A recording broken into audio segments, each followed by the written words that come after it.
Selamat petang, salam sejahtera.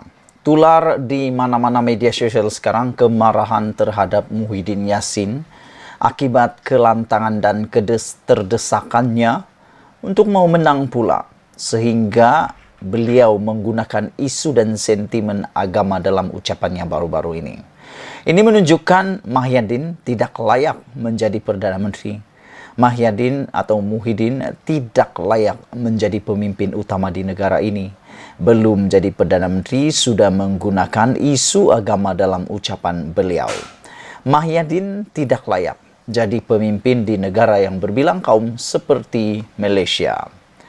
Tuduhan liar pengerusi Perikatan Nasional Muhyiddin Yassin yang mengaitkan Pakatan Harapan dengan kumpulan Yahudi dan Kristen yang coba mengambil alih Malaysia bukan sahaja menunjukkan keterdesakannya berikutan.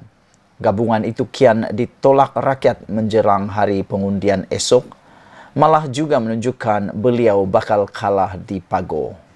Ada laporan mengatakan bahwa kedudukan Muhyiddin Yassin di Pago sesungguhnya amat kritikal.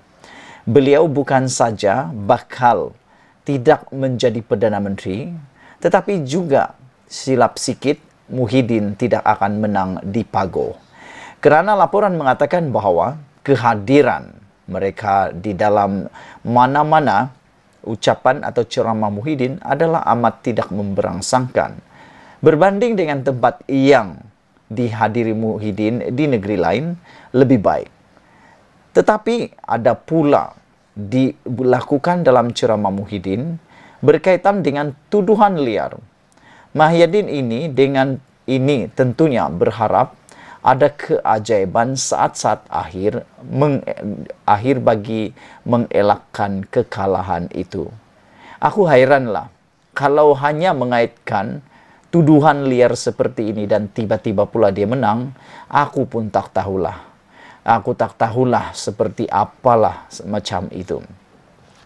Malah jika kekalahan juga menimpa dirinya dan PN, beliau dengan ini sudah ada dalil baru untuk mewajarkan kekalahan itu nanti. Yang nyata, dengan tuduhan sebegitu rupa, Muhyiddin kini nampaknya semakin dikuasai PAS dalam pemikiran dan hujah politiknya. Kerana sebelum ini, hanya parti Islam itu saja yang galak membuat tuduhan melampau terhadap kaum dan agama lain untuk meraih sokongan pengundi Melayu. Mereka-mereka yang seperti ini sebenarnya pada pendapat aku lupa bahwa pengundi Melayu sekarang bukan lagi seperti pengundi Melayu yang seperti dahulu kala, yang mana dimomokkan isu-isu seperti ini yang resis akan terikut. Sekarang minta maaflah, mereka tidak seperti itu lagi. Kesiannya. Dalam tuduhan liarnya, dalam sebuah majlis di Johor semalam, beliau mendakwa bahwa ada sekumpulan Yahudi dan Kristen sedang merancang untuk mengambil alih negara ini. Sebelum itu bermakna jika dulu Muhyiddin pernah menuduh PAS sebagai parti ajaran sesat, terlihat kini beliau sendiri telah tersesat dalam membawa dirinya sendiri dalam politik di sebuah negara yang berbilang kaum.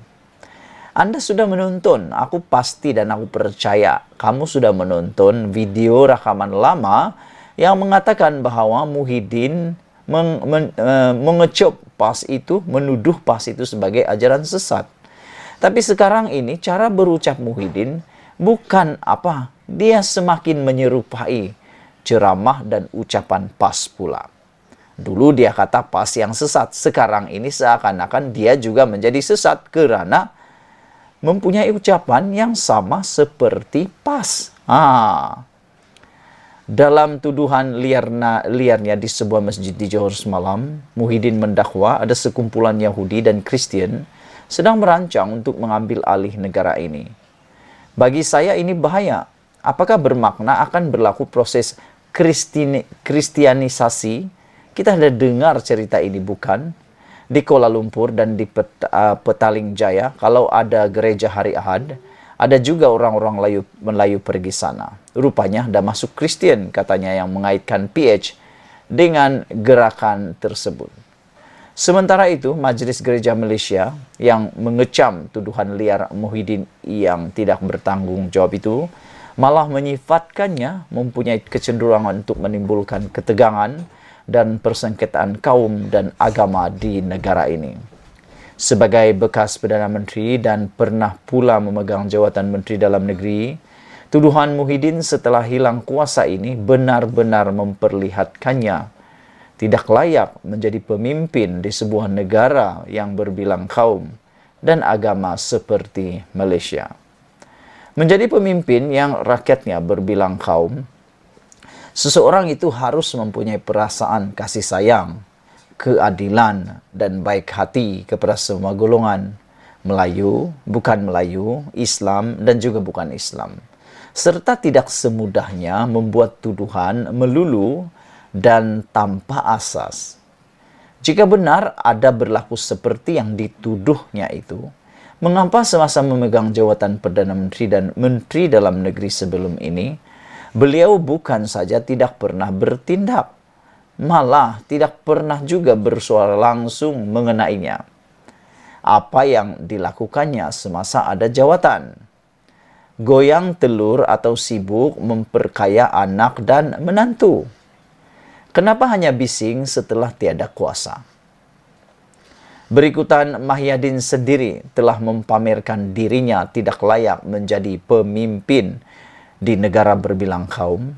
Walaupun bercita-cita besar untuk kembali sebagai Perdana Menteri, pengundi dengan ini tidak perlu berfikir panjang lagi dalam membuat keputusan. Beliau mesti dikalahkan di Pago dan gabungan PN yang dipimpinnya juga jangan sesekali diberi undi serta ruang untuk terus menghuru-harakan keharmonian negara ini. Memang kita semua menghormati, menghargainya.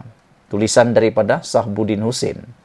Saudara-saudara sekalian, apapun tujuan Anda berpolitik, bagi saya, jangan sesekali menggunakan isu kaum, isu agama, maupun isu bangsa. Karena bagi saya, isu kaum, agama, bangsa ini adalah berterusan dalam negara kita. Manakala politik pula, hanya sekali-sekala sahaja kempennya. Adakah berbaloi kerana kempen nak menangkan diri sendiri, nak menangkan parti politik, negara kita hancur kerana huru-hara akibat daripada ketegangan kaum? Aku nasihatkan semua ahli politik, berhati-hatilah. Jangan sampai kerana 1-2 orang yang berucap seperti ini, seluruh Malaysia terpalit dengan kesengsaraan. Jangan lupa mengundi esok, tunaikan tanggungjawab, pilihlah yang sepatutnya. Kita jumpa lagi, tinggalkan komen kamu. Bye.